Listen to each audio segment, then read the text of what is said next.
Please explain exactly how to get over a breakup. I just went through a major breakup, and you have never explicitly spoken about the topic. Sure, I'll talk about it.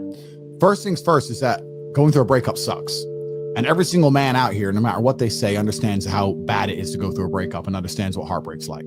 It's difficult. It's not easy. I'd actually like to argue that men feel more heartbroken than women. I think that's facts. I think it's true. And I think it's because one of the possessive element that we have, the idea of her being with someone else hurts more than the idea of you being with someone else to her.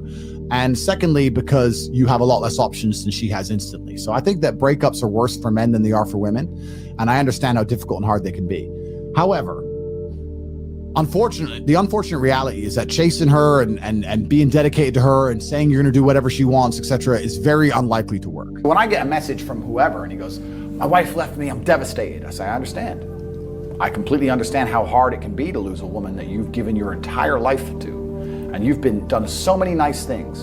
And then because of one thing you did, her innate and absolutely insane level of ungratefulness has turned her bitter, and she now talks to you like she hates you over one thing you've done after thousands of efforts showing how dedicated you are to her. And even now that you're prepared to die for her, she doesn't give a shit about you. I understand that pain.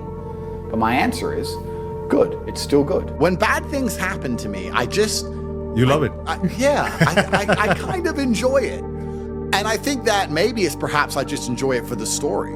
Perhaps my whole life is not about trying to find comfort, it's trying to find challenges, and it's trying to find stories. I'll be very honest with you. Even in jail, my brother and I kept saying this is probably the best story, one of our best ever stories. That's what life is about to me. And if you were to say to me right now, Andrew, do you want to spend a year living in comfort and flying around the world and sleeping with girls and doing whatever, or do you want to spend a year in a jail in Mongolia? I'd probably choose the jail. Maybe I'm a sadist. Maybe I'm nuts. But for me, it's all about the challenges. It's not about the comforts. That's what I'm interested in, and I want to have stories to die with. Life, the purpose of it is to learn, and it is to struggle, and it is to suffer. And I don't think that we are put on the planet to be happy. I actually genuinely believe we are put on the planet to learn things and to struggle and to genuinely suffer. I think that life is suffering. And I'm not saying this in a negative way. I think that if you want to be any kind of man of caliber, your life needs to be full of suffering. If you don't have that story of pain, you don't have a story at all. It's just the way the world works. You're not going to be a credible man who is respected if you don't have a bunch of pain and problems in your past.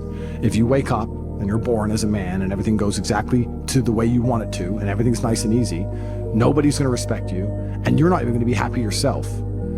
I believe that also the masculine imperative not only is to give, like we said earlier, but it is to overcome struggle. We look at struggles and we look at problems and we want to overcome them. When you're truly heartbroken, you can't even sleep.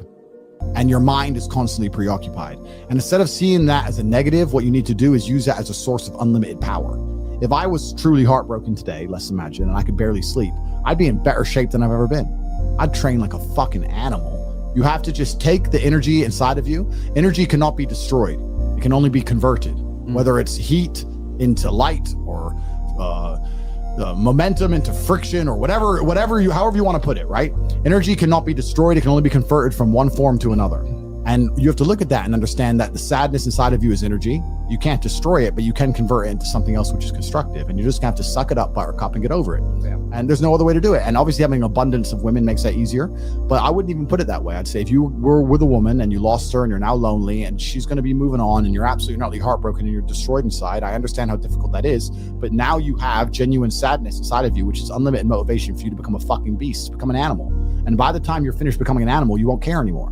So if you really want to cure yourself, you can just say, I'm going to get a six pack and I'm going to get bigger arms. And by the time my arms are this size and I have a six pack, then I'm going to think about that bitch. And you'll realize you don't give a shit about her anymore. Think about the biggest transformative stages in your life. Think about the times you got the most work done. It was a bad part of your life. You were heartbroken, or, you lost a house or broke or whatever. That's when you did shit. When everything was fine, when the woman's still sucking dick, the mortgage is paid, dinner's on time, it's kind of doop-de-doop-de-doo, little by little, do a little bit of work, do a little bit of relax. But the big events come from trauma. This is it. So it's a cheat code. It's a cheat code to climb the mountain. Anything in the world that makes you happy that you currently have, whether it's a person, whether it's a job, whether it's a scenario, whatever it is, also has the exact inverse capability to make you extremely angry. So you have to accept this about You're life. quite detached, man. You're quite detached from everything that you also own. You say you love it, but at the same time, you're okay with letting go. Well, that's because I think I have confidence in myself to get it all back. And that's also because I have quite a lot of emotional control. Adult happiness for me is just a lack of absolute sorrow. Like, there's no such thing as cold. There's only a lack of heat.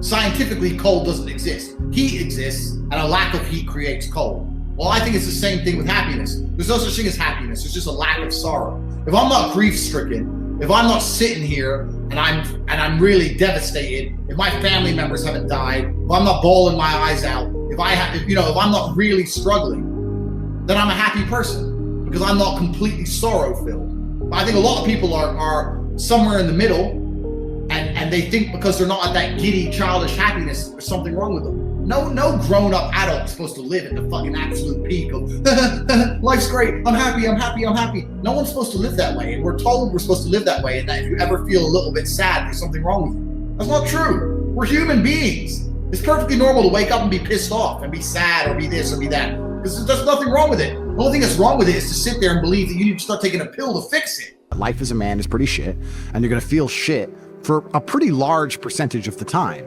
But you're only gonna ever escape that if you just perform regardless. You have to perform when you feel bad. As a man, you can't say, I will perform when I feel good. It doesn't work that way because our heads are too complicated and life's too complicated and there's too much on our shoulders and we have too much stress and too much pressure. Our heads are fucked. You have to be the kind of person who says, I perform regardless. Her revenge on you is instant. Her revenge on you is running, getting on a boat and fucking 5 guys and going out to party and you're sitting at home alone. Her revenge is instant. Your revenge takes a little bit longer. But it is a better revenge overall. It takes, like all good things in life, good things come to those who wait. Good things don't come instantly. Your revenge is going to be using that sadness, using that sorrow to become such an amazing man that she realizes she fucked up. Every single one of my exes realizes they fucked up. There's not a single person who's close to me whose life would be better if I wasn't in it. Every single one of my exes looks and goes, I wish I had top G still now. I just text my boyfriend my problems. He can't fix them, but Andrew fucking good. I'm sitting here on economy, Tate's on his jet. I fucked up. And so if you get to take that sadness and sorrow and truly become the man that you know you can become, then your victory comes. It's maybe a little bit delayed, but it's certainly and utterly is coming, and you should be excited by that. You need to look that there will be a day where she regrets the decision she made. There will be a day where she understands that she fucked up and her life would have been better if she kept me. And I'm going to prove it to her. If you were to find the best men on the planet, I guarantee they've been through a bunch of terrible things. And if you listen to podcasts from any of the most interesting people on the planet, usually they've had hard, terrible lives. And you can use that trauma to become a better person, or you can let that trauma consume you and destroy you. But I thank God for all of it, because it gave me endless power to become the person I am. If you're truly angry or truly unhappy, then you can't sleep. And if you can't sleep, then you get twice as many hours as everybody else.